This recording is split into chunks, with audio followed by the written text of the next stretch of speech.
আজকে আমার অফিসে এক লোক আসছে, আয়সা বলে, হুজুর দুবাইতে এক চিটার, সে আমার কয়েক কোটি টাকা মেরে দিছে।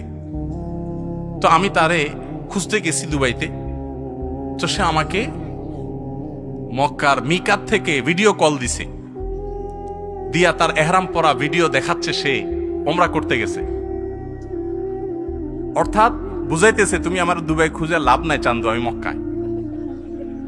তো সে ভিডিও কল দিয়ে দেখাইতেছে। তো আমার বলতেছে, হুজুর আমার একটু বুঝান, এই লোকটা ওমরা করতে গেছে কি দুঃখে, সে আমার মতো এরকম বহু মানুষের টাকা মেরে নিয়ে গেছে। সে দেখাইতেছে, দেখো তুমি আমার পিছনে লাগিয়ে লাভ না, আমি কিন্তু আল্লাহর ঘরে আছি।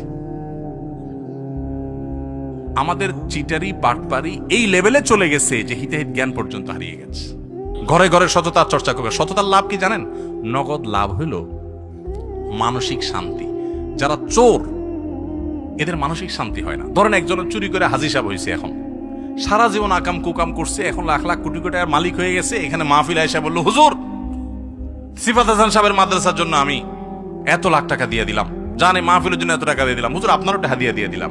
আমি খুশির চিঠি বললাম, আল্লাহ আপনি হাজি সাহেবরে কবুল করেন, আল্লাহ হাজি সাহেবরে জান্নাতের একেবারে জান্নাত পার করে জাহান্নামে পৌঁছায় দেন। আমি হয়তো অনেক লম্বা লম্বা দোয়াও করে দিব, আপনারাও বলবেন নারায়ে তাকবীর, সুবহানাল্লাহ, বলেন মাশাআল্লাহ, আলহামদুলিল্লাহ, কিন্তু আল্লাহর ফেরেশতা বলবেন তুই চোর।